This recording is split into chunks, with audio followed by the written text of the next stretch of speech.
What did you learn about healing illnesses that you can share with us? Okay, that's a great question. And it's one that deserves a longish answer. So first of all, the answer is going to be provocative, controversial, but I will share it anyway. The things that you have been ingrained to believe about illnesses, the things that we are literally, I guess it's what's a better word than ingrained? Conditioned. You have been conditioned to believe a certain way about our bodies. Those things that you have been conditioned are not true. So if you imagine this, when you believe something to be a certain way, you then and then something goes wrong, but you believe it to be a certain thing, you then use the solutions pertaining to what you believe it is. But what if the thing is not even what you believe it is? So even the solutions you are using are completely wrong solutions that may benefit to a degree, but they don't work in the long run. And I hope what I'm saying making sense. And I want to give you something tangible so you can understand what I'm saying. But let me jump in and apply it to our health. Our well-being, our health, when you notice a physical symptom, certain things, sure, if you are in an accident, an emergency, and you break bones, those are very physical. You go to the doctor, you go to the hospital, you go to the emergency room, you get treated. Emergency rooms are great. They save lives. If you're under cardiac arrest, that's great. You go to the emergency room and they save lives. But things like even cardiac arrest, what leads up to it? There's a lot of stuff behind the scenes in your own body, in your own soul, in your own psyche. Things like cancers, they are not physical illnesses. They start at a very high energetic level. And the core reason for many of our illnesses, the core reason, and I'm not talking about age-related, where you have lived a full life and you're 85, you're 90, you're 95 years old, and you've done everything and you're tired and you're ready to go. That's fine. I'm talking about illnesses of people slowly deteriorating, whether they're in their 40s or their 50s or even 60s, but they're not ready to go, but they're suffering from cancers and so on. The biggest reason that our body manifests illnesses, they are a wake-up call, and the biggest reason for the wake-up call is because your soul is not fulfilling the intention for which it came here. That is the biggest reason. Why would your soul not fulfill the intentions for why it came here? Because mainly fear of disapproval, fear of not being enough, fear of not meeting the expectations of society, fear of losing, fear of lack of, fear of scarcity, basically, not having enough money, taking a job you hate. And we are filled with fear-based messages. We are conditioned with fear-based messages. So it's no wonder we are filled with fear. So in order to reverse a disease, we can use pharmaceuticals or medicine to buy us time, to help us with the symptoms, but you are not healing with those things. In order to truly heal a disease, you have to tap into your soul. You really have to tap into your soul and find out what was your soul's intention. Why did it choose to come here? What was it that it wanted to fulfill? And these are journeys that I take people on. I do meditation journeys and I take people on these journeys.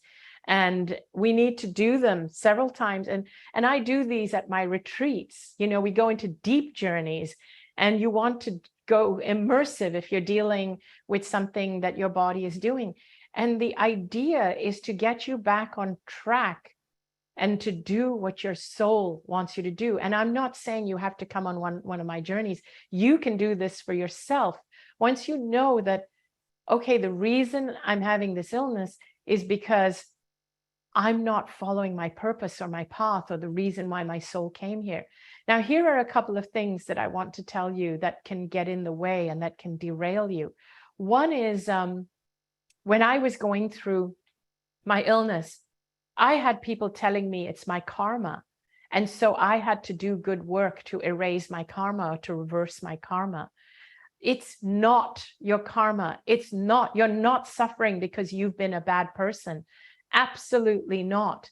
And it was in those messages, in those fear-based religious messages, that those messages that actually made me weaker and made me worse, because the kinds of messages I needed to hear were more like, you need to do what brings you joy. You need to get out there and be happy and stop listening to other people.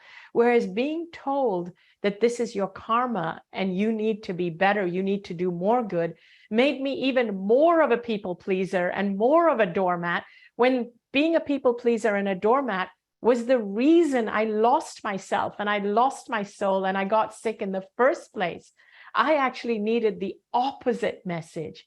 So basically, my message to you is that any message, any teaching, anything from a medical doctor, anything from a religious leader, anything from a politician, anything from a finance guru that makes you feel fearful of your health, fearful of crossing over, fearful of your religion, and fearful of anything, of your finances, any fearful message is not based in truth. It's not, the fear is telling you that it's not resonating with your soul's path. That message may resonate with someone else. It may uplift someone else. But if it's triggering fear in you, that is your sign that it's not for you. It's not your soul's calling. But when a message, whether it's from a healthcare giver, healer, practitioner, doctor, nurse, when it triggers joy in you, hopefulness in you, yes, I've got this, I can beat this. When it's a message from a religious leader that's saying, yes, of course, this brings me joy, it brings me community, it makes me connect with people, it makes me feel connected with the other side, it doesn't make me fear the other side. When it's messages from politicians or even finance gurus, it's telling you, yes, abundance is there for you. You just need to feel into the thing and follow your passion and your calling and blah, blah. Whatever the message, it's the feeling that it triggers. If it's triggering you joy and passion and giving you this forward movement and this feeling of energy expansion, that is your soul talking to you and saying, yes, this is what I want to spend my life doing. This is worth investing my time, and this will bring me well-being. When you're feeling the opposite, when you're feeling small, when you're feeling you need other people's approval, when you're feeling fear, when you're feeling confused and lost, this is your soul's way of saying, no, this is not the direction. This is not what I came here to do. I'm more than that. I'm powerful. I'm big. And if you follow that, that is your path to healing. And if somebody follows that, they may still choose not to come back. But then it becomes your choice when you're on that precipice. You might be like, oh, I can do more from this side.